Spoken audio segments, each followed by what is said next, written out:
혹시 뿌리라는 미국 드라마를 보신 적 있으신가요? 제 기억으로는 한 90년대 제가 보았던 드라마로 기억되는데, 제가 인터넷에 찾아보니까 2016년도에도 다시 리메이크 되어서 이 뿌리라는 드라마가 방영되었습니다. 어린 시절 미국의 노예로 팔려온 아프리카 흑인의 후손이 자신의 조상의 뿌리를 찾아가는 이야기가 이 스토리의 이 드라마의 이야기입니다. 근데 제가 문득 설교 준비하는데 그 제목과 쿤타 킨테라고 하는 주인공의 이름이 생각날 정도로 아주 생생한 인상적인 드라마였습니다. 모든 사람이 이 땅에 존재하게 된 것, 그것은 각각 그들의 뿌리가 있기 때문이 아니겠습니까? 우리는 어느 날 갑자기 이 땅에 툭 떨어진 존재가 결코 아닙니다.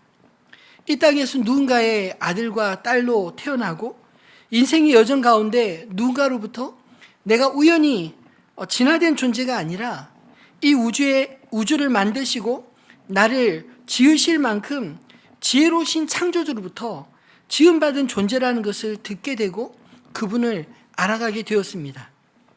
나에게 하나님의 존재와 하나님의 사랑을 가르쳐 준 분이 가깝게는 가족일 수도 있고 또 친구일 수도 있고 아니면 생명부지의 전도자일 수도 있지만 내가 존재하는 이유를 알려준 누군가가 있었기에 오늘 이 시간 내가 하나님을 예배하는 자로 여기에 있는 것이 아닐까요? 오늘 본문은 이렇게 시작되고 있습니다. 13절에 내가 이방인인 너희에게 말하노라. 내가 이방인의 사도인 만큼 내 직분을 영광스럽게 여기노니. 바울이 오늘 이야기를 시작하는 대상은 복음을 듣고 회심한 이방의 성도들, 그들에게 전하는 메시지입니다. 이들은 먼저 하나님을 알던 이스라엘 백성들의 입장에서는 나중된 자라고 불리지 않겠습니까? 지난주에 믿음에서 벗어난 낙심자들, 좌충우돌하던 이스라엘을 하나님이 포기하지 않으신다라는 의미에서 변덕스러운 자들을 위한 복음이란 제목을 붙였는데, 오늘 본문에 묵상하면서 하나님 나라의 입장에서 나중된 자들인 이방인 그리스도를 향해서 오늘 전하는 바울의 메시지가 나중된 자들에 위한 복음이란 생각이 들어 제목을 그렇게 붙여보았습니다. 바울이 말하고 있는 것처럼 이방인들에게 복음이 전해지게 된 것은 마치 마태복음 22장에 예수님이 비유로 들려주신 혼인잔치에 그 초청받은 사람들의 이야기처럼 들리지 않으시나요? 마태복음 22장 8절로 10절 말씀을 한번 같이 읽어보겠습니다. 이에 종들에게 이르되 혼인잔치는 준비되었으나 청한 사람들은 합당하지 아니하니 내 거리 사람을 만나는 대로 혼인잔치에 청하여 오라 한대 종들이 길에 나가 악한 자나 선한 자나 만나는 대로 모두 데려오니 혼인잔치에 손님이 가득한지라. 아멘. 먼저 처음 청함받은 이스라엘이 거절하였기에 비유에서는 얼떨결에 이방인들까지 임금이 자기 아들을 위해 베푼 혼인잔치에 참여할 기회가 돌아왔다, 이렇게 말하고 있지 않나요? 그러므로 나중에 청함받은 사람들에게는 뜻밖의 찾아온 임금의 호의요, 자신들에게는 뜻밖의 찾아온 기회라고 말할 수 있을 것입니다. 그렇다면 이런 기회에 왕국의 혼인잔치에 참여한 사람들은 어떤 마음을 가져야 할까요? 일반인으로는 초대받을 수 없는 왕자의 혼인잔치에 감격스럽고 기쁨으로 참여해야 되지 않겠습니까? 원래 오기로 했던 먼저 청함받은 자들이 오지 않았다고 그들을 비난할 수 있을까요? 하나님 나라는 먼저 된 자나 나중된 자를 나누는 것이 결코 아니라고 저는 믿습니다. 물론 예수님께서 제자들에게 먼저 된 자로서 나중되고 나중된 자로서 먼저 될 자가 많으니라 하신 말씀은 우리가 영적으로 먼저 되었다고 자만하지 말고 나중되었다고 기죽지 말라, 이런 의미로 주신 말씀이지 결코 신앙을 서열로 누가 먼저 왔냐 누가 나중에 왔느냐 이렇게 나누고자 함은 결코 아닌 것입니다. 오히려 오늘 본문에서 바울은 자신의 권력 이스라엘이 이방인들의 회심을 보고 그리스도를 통한 하나님의 구원으로 속히 나올 것을 고대하는 마음으로 이야기를 하고 있지 않나요? 그래서 궁극적으로 나중된 자로서 먼저 된 자나 먼저 된 자로서 나중된 자나 동일한 하나님의 백성으로 하나님 앞에 설 것을 바라보며 이방인의 사도로서 그 직무를 영광스럽게 여긴다, 이렇게 말하고 있는 것입니다. 저는 오늘 이 말씀을 나누면서 바울이 전해준 나중된 자들에게 들려준 이 복음이 저와 여러분에게 들려질 수 있게 되기를 소망합니다. 우리가 하나님을 믿게 된 이 신앙이 어디로부터 왔는지, 그리고 어디로 나가야 하는지 우리 신앙의 정체성을 굳건히 세우는 복된 은혜가 있기를 소망합니다. 우리 신앙의 정체성은 첫 번째로 누군가로부터 전해받은 복음 위에 세워졌습니다. 우리가 하나님을 믿게 된 것은 누군가로부터 복음을 전해 들었기 때문 아닌가요? 로마서 10장 14절로 17절 이전에 보았던 말씀인데 한번 다시 읽어보겠습니다. 그런즉 그들이 믿지 않은 일을 어찌 부르리요? 듣지도 못한 일을 어찌 믿으리요? 전파하는 자가 없이 어찌 들으리요? 보내심을 받지 아니하였으면 어찌 전파하리요? 기록된 바 아름답도다. 좋은 소식을 전하는 자들의 발이여 함과 같으니라. 그러나 그들이 다 복음을 순종하지 아니하였도다. 이사야가 이르되 주여 우리가 전한 것을 누가 믿었나이까 하였으니 그러므로 믿음은 들음에서 나며 들음은 그리스도의 말씀으로 말미암았느니라. 아멘. 우리가 이 믿음을 가지게 된 것은 누군가 우리에게 복음을 전해준 사람이 있기 때문이고 우리에게 믿음을 허락하신 하나님이 계시기 때문에 우리가 그분을 믿게 되었다라는 것입니다. 말씀을 준비하면서 저 자신을 가만히 돌아보니 저에게도 복음을 알려주신 많은 분들이 떠올랐습니다. 저는 어렸을 적 저희 어머니에게 저희 가정의 믿음의 뿌리가 되는 할아버지와 할머니가 어떻게 예수님을 영접하게 되었는지, 또 저희 아버지와 어머니가 어떤 신앙의 여정을 걸으셨는지 많이 듣고 자랐습니다. 그리고 제가 신앙적으로 풀리지 않는 여러 문제들이 있을 때마다 어머니께 물어보면 자세히 알려주시고, 또 제가 힘들어할 때는 언제든지 저를 위해 기도해 주시는 분이셨습니다. 제가 부모님께 물려받은 신앙은 하나님은 살아계시고 우리의 기도에 신실하게 응답하시며 우리를 섬세하게 돌보시는 분이시다, 이런 사실을 배우게 되었습니다. 그리고 어린 시절 주일학교 전도사님들과 선생님들이 매주마다 성경을 가르쳐 주셨고, 대학 시절에는 선배 순장님들과 간사님들이 성경을 체계적으로 그분들에게 훈련을 받았습니다. 그리고 믿음의 친구들과 학창시절 하나님 나라를 함께 꿈꾸며 복음을 전하는 일에 열심이었습니다. 목회 수업을 하는 동안에도 저에게 복음이 무엇인지 깨우쳐준 교수님들이 계셨고, 목회 현장에서는 제가 바라보고 쫓아갈 목회 모델이 되는 만한 선배 목사님들이 앞서 계셨습니다. 가만 보면 제가 지금 이 자리에 있기까지 저에게 복음을 전해준 많은 사람들이 있었다는 사실을 깨닫게 됩니다. 여러분들 역시 오늘 이 자리에 서 있기까지 여러분들에게 복음을 전해준 사람들이 많이 있지 않으신가요? 바울은 오늘 본문 16절로 18절에서 이방인 그리스도인들에게 그들의 믿음의 뿌리를 일깨워주고 있습니다. 한번 읽어볼까요? 16절부터 18절입니다. 제사는 처음 익은 곡식 가루가 거룩한 즉 떡덩이도 그러하고 뿌리가 거룩한 즉 가지도 그러하니라. 또한 가지 얼마가 꺾이었는데 돌 감람나무인 내가 그들 중에 접붙임이 되어 참 감람나무 뿌리의 진액을 함께 받는 자가 되었은즉 그 가지들을 향하여 자랑하지 말라. 자랑할지라도 내가 뿌리를 보존하는 것이 아니요 뿌리가 너를 보존하는 것이니라. 아멘. 바울은 이방인들의 복음의 뿌리는 아브라함의 믿음으로부터 시작된 이스라엘임을 두 가지 예를 들어 설명하고 있습니다. 첫 번째는 민수기 15장 20절 말씀으로 이스라엘이 주님께 드린 거제에 대해 가르쳤는데, 그들이 약속의 땅에 들어간 후 음식을 만들면 그 음식에 일부러 하나님 앞에 흔들어 거제로 드림으로 풍성한 양식을 주신 하나님께 감사를 표했습니다. 그것을 오늘 본문에 너희의 처음 익은 곡식 가루 떡을 거제로 타작마당에 거제같이 들어드리라, 이 말씀을 인용해서 처음 익은 곡식 가루가 거룩하면 떡덩이도 거룩하다라고 말을 합니다. 이 말은 아브라함의 믿음으로 시작된 복음을 받은 그들 역시 거룩하다라는 의미로 쓰인 것입니다. 두 번째는 나무의 예를 들었습니다. 뿌리는 분명 나무의 첫 부분이고 뿌리부터 가지가 자라고 그 가지가 굵은 나무가 되고 또 그 가지를 통해 잎과 열매를 맺는 것처럼 아브라함의 믿음은 왕성한 감람나무의 뿌리와 같기에 그 믿음으로 자란 가지도 거룩하다, 이런 뜻입니다.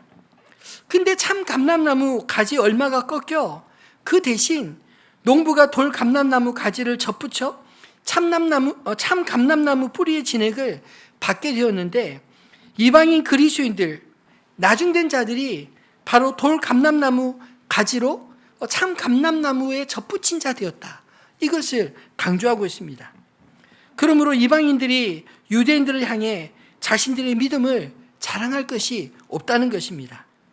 그들의 뿌리가 이스라엘의 조상 아브라함의 믿음으로부터 나왔기 때문입니다.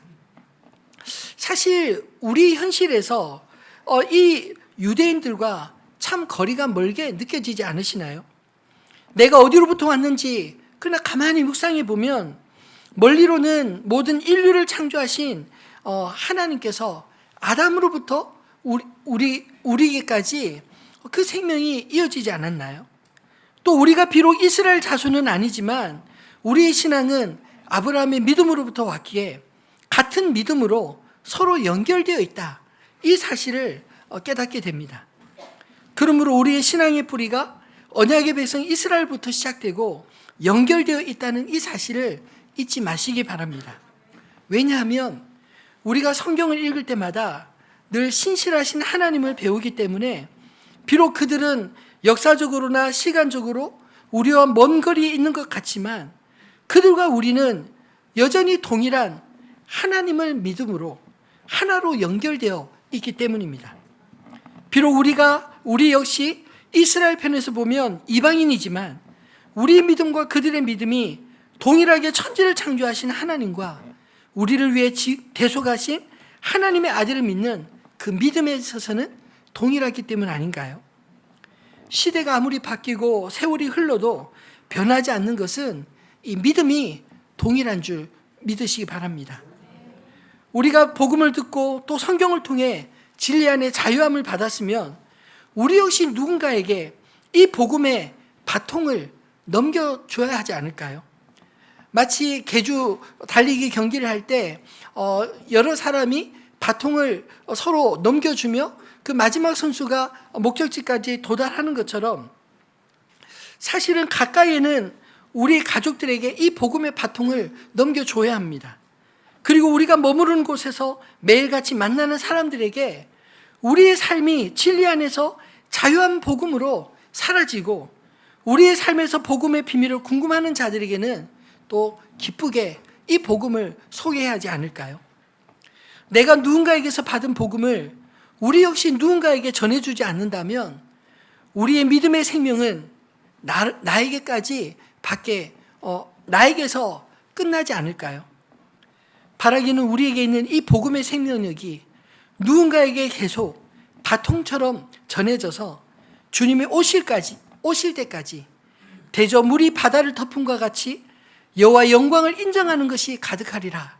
하박국 선지자의 예언이 성취된 세상을 함께 바라볼 수 있게 되기를 우리 주님의 이름으로 축원합니다.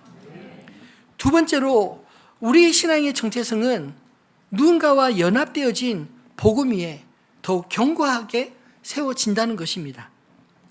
우리의 구원은 각자가 하나님 앞에 부름받은 자로 그리스도를 영접하고 하나님의 자녀가 되는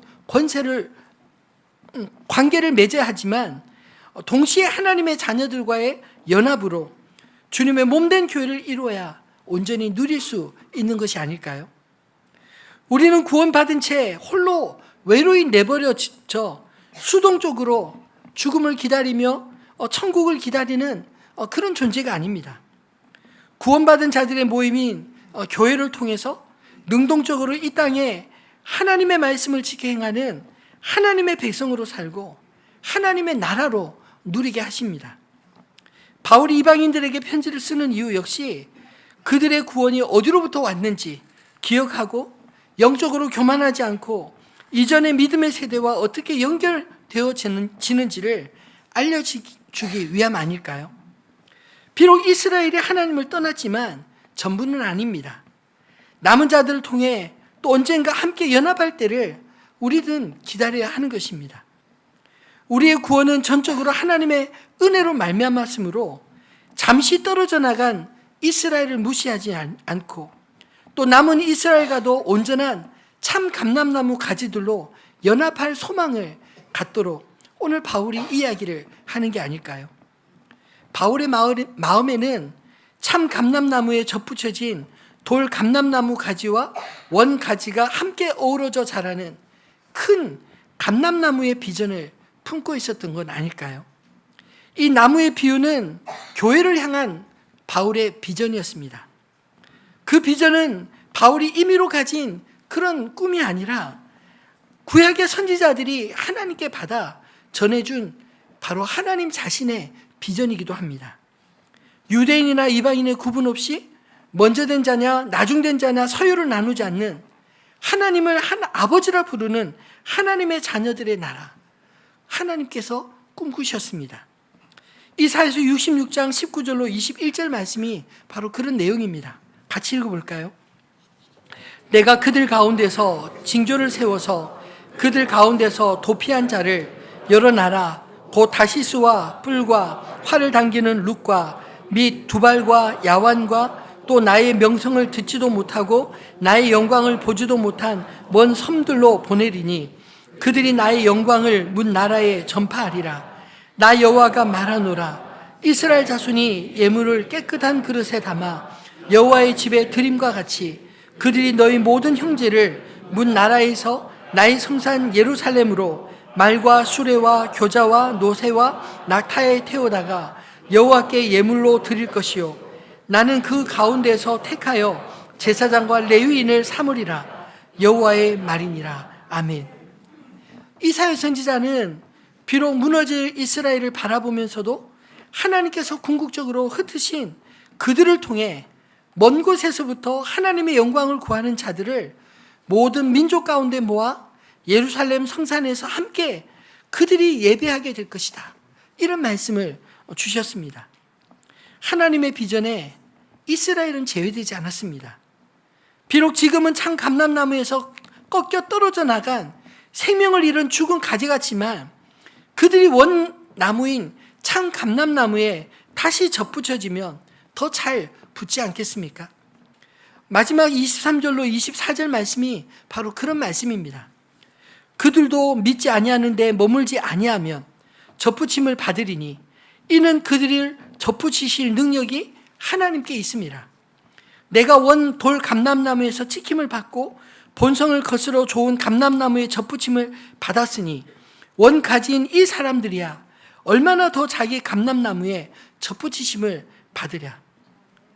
비록 지금은 하나님의 뜻을 알지 못하고 아브라함의 믿음에서 떠나 자기 의로 하나님의 의를 배척하는 이스라엘이지만 바울은 그들도 언젠가 하나님의 약속하신 것처럼 다시 돌아오게 될 것이다. 그것을 하나님이 이루시겠다. 그렇게 말씀하고 있는 것입니다. 우리에게도 이런 믿음이 있기를 소망합니다. 하나님의 나라는 다름을 인정하는 나라가 아니라 서로의 차이를 넘어 믿음으로 하나 되는 나라이기 때문입니다. 우리는 종종 틀린 것과 다른 것을 구분짓지 못하는 실수를 범할 때가 많이 있지 않나요? 이단과 같이 뿌리가 다른 것은 분명히 가는 길이 다른 틀린 것이지만 같은 믿음으로도 얼마든지 성격과 성향의 차이가 나는 것은 그냥 나와 조금 다른 것입니다. 어렸을 적 저는 저와 다른 사람들과 함께하는 것이 참 어렵게 느껴졌습니다. 근데 보고만 해서 다름이 틀림이 아님을 깨닫게 되고 또 나와 다른 사람들이 내 옆에 얼마나 소중한 사람인지 깨닫게 되면서 저는 교회를 제대로 이해하게 되었습니다. 사실 똑같은 사람만 있으면 똑같은 것만 보고 똑같은 일만 하지 않겠습니까? 근데 좀 다른 성향을 가진 사람들이 함께 섞여 있으면 나와 다른 것을 바라보기 때문에 내가 미처 보지 못한 것을 대신 봐주기도 하고, 내가 할 수 없는 것을 할 수 있는 능력을 갖춰서 그 일을 함께 함으로, 같은 사람들이 모일 때보다 조금 다른 사람들이 함께 섞여 있으면 하나님의 나라는 훨씬 아름답고 풍성하게, 어떤 특별한 일이 아니라 다양하게 하나님이 하시고 싶은 일을 마치 많은 지체들이 각각 하나님이 주신 은사와 달란트로 섬길 수 있는 그런 멋진 나라가 되지 않을까요? 사도 바울은 교회를 설명할 때 때로는 건물로 설명하기도 하고 때로는 우리의 몸으로 비유를 들어 설명하기도 했습니다. 에베소서 2장 21절 말씀을 한번 같이 읽어볼까요? 그의 안에서 건물마다 서로 연결하여 주 안에서 성전이 되어가고, 건물에 사용되는 다양한 재료들이 있지만 그것들이 각자의 쓰임에 맞게 자기 자리를 잡아가고 연결될 때 멋진 건물이 세워지지 않나요? 주님의 교회로 거룩한 성전을 이룬 것도 역시 이와 같은 원리라는 것입니다. 서로 연결되지 않으면 돌멩이든 벽돌이든 나무든 그냥 굴러다니는 재료일 뿐이지만, 건축가 되신 하나님의 손에서 서로 연결되고 연합되면 주님이 거하실 아름다운 성전이 되는 것을 기억하시기 바랍니다. 바울은 교회를 또 우리 몸의 비유를 들어 설명하기도 했습니다. 에베소서 4장 16절 말씀을 읽어볼까요? 그에게서 온몸이 각 마디를 통하여 도움을 받음으로 연결되고 결합되어 각 지체의 분량대로 역사하여 그 몸을 자라게 하며 사랑 안에서 스스로 세우느니라. 아멘. 우리 몸 안에는 다양한 지체들이 상호작용을 하고 있습니다. 눈은 보는 역할을, 귀는 듣는 역할을, 입은 말도 하고 몸의 에너지를 받아들이는 역할도 합니다.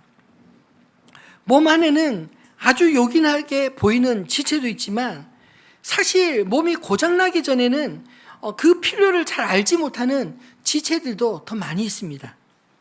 이것은 요긴하게 보이는 지체들뿐만 아니라 있는 듯 없는 듯 잘 알지 못하는 지체들도 사실은 모두가 소중하고 없으면 몸이 온전을 이루지 못하는 중요한 지체라는 것을 의미하지 않나요? 주님의 몸으로서 교회를 잘 이해하지 못하면 우리는 우리 자신의 기능과 또 우리 자신의 재능으로 교만해지기가 쉽습니다. 혹은 그렇지 못함으로 낙심하거나 좌절감을 느낄 수도 있습니다. 자신의 재능과 직분과 역할로 자신이 얼마나 필요한 존재를 증명하고 싶은 욕망에 사로잡기 피거나 반대로 그렇지 못한 사람들 보면 필요 없는 사람 취급할 때가 있지 않나요? 그런데 몸으로서의 교회는 어떤 지체도, 필요 없는 지체는 하나님이 만드시지 않으셨다는 것입니다. 다 필요하기 때문에 그 자리에 두신 것입니다. 건강할 때는 그 존재감이 나타나지 않아도 병들면 비로소 그 존재감이 나타나지 않나요? 이렇듯 우리는 누군가와 연합되어 주님의 몸된 교회가 되었다는 사실을 인지하며 살아가기를 소망합니다. 아무리 내가 잘나도 나 혼자면 온전한 교회가 되지 못하지만 조금 모자라도 성령 안에서 서로 의지하고 함께 연합하면 주님이 기뻐하시는 주님의 몸된 교회 되어 주님이 하시고 싶은 일을 기쁨으로 감당할 수 있게, 연합하여 감당할 수 있게 된 줄 믿습니다. 나중된 자로서 먼저 된 자도 있다는 말씀이 우리로 결코 교만할 수 있는 이유가 되지 못합니다. 나중된 자로서 지금 열심을 갖게 된 것은 이전에 누군가 열심이 있었기 때문 아닌가요? 건물이 쌓일 때 아래로부터 벽돌 하나하나 쌓이고 연결되어 하나의 건물을 이루듯이 우리의 믿음 역시 우리가 누군가를 딛고 연합하여 지금의 내가 있게 되었음을 기억하며 더욱 힘써 하나 되는 하늘빛 우리 교회 되기를 주님의 이름으로 축원합니다. 말씀을 맺겠습니다. 누군가로부터 전해진 복음으로 우리가 믿음에 세워지고 누군가와 연합되어진 복음 위에 우리의 믿음이 견고하게 뿌리 내렸다면 이 뿌리 깊은 신앙은 어떤 상황에도 요동함이 없는 줄로 믿습니다. 믿음의 근원 되신 하나님께 여러분의 소망을 두시기를 주님의 이름으로 부탁드립니다. 하나님께 믿음의 뿌리를 내린 인생은 결코 요동함이 없다 말씀하십니다. 시편 55편 22절 말씀을 같이 읽어볼까요? 내 짐을 여호와께 맡기라. 그가 너를 붙드시고 의인의 요동함을 영원히 허락하지 아니하시리로다. 아멘. 자신을 주님께 온전히 맡긴 인생, 주님이 반드시 책임지겠다. 그를 붙드시고 의인의 요동함을 영원히 허락지 않게 하겠다. 이렇게 약속하지 않나요? 여러분, 우리 인생은 내 힘만으로 사라지는 것이 결코 아닙니다. 살다 보면 우리 인생에 수많은 변수들이 너무 많지 않나요? 마치 매일매일 나의 선택이 내 삶을 좌지우지하는 것 같아 보일지라도 사실은 나의 의지와 선택 이전에 보이지 아니하시는 하나님의 손길이 나를 붙드시고 요동치 않게 하시며 모든 것을 합력하여 손으로 인도해 주셨음을 여러분도 경험해 보지 않으셨나요? 우리가 매일 경직되게 살지 않아도 되는 것은 우리를 붙드시고 의인의 요동함을 허락지 아니하시는 하나님의 은혜가 나를 붙들고 계심인 줄 믿으시기 바랍니다. 그러므로 오늘의 내가 있기까지 주께서 나를 빚어가시도록 사용하신 수많은 사람들, 주님의 몸된 교회와 삶의 터전에서 경험한 은혜들을 기억하고 감사하는 저와 여러분 되기를 소망합니다. 그러면 정말 나의 나된 것은 하나님의 은혜로라, 그렇게밖에 고백할 수 없습니다. 누군가로부터 전해받은 복음으로 믿음에 세워지고 누군가와 연합되어진 복음 위에 우리의 삶이 점점 확장되지 않았나요? 우리 인생의 중심이 되신 그리스도께 온전한 믿음의 뿌리를 내린 인생은 하나님께서 요동치 않도록 붙드시기 때문입니다. 하나님이 우리에게 주신 기회를 감사하고 동시에 선줄로 생각했다 넘어진 유대인들을 통해서 우리의 믿음이 교만해지지 않도록 경계를 삼아 앞선 믿음의 선배들과 연합의 기쁨을 온전히 누리며 성장해가는 저 여러분 되시기를 우리 주님의 이름으로 축원합니다.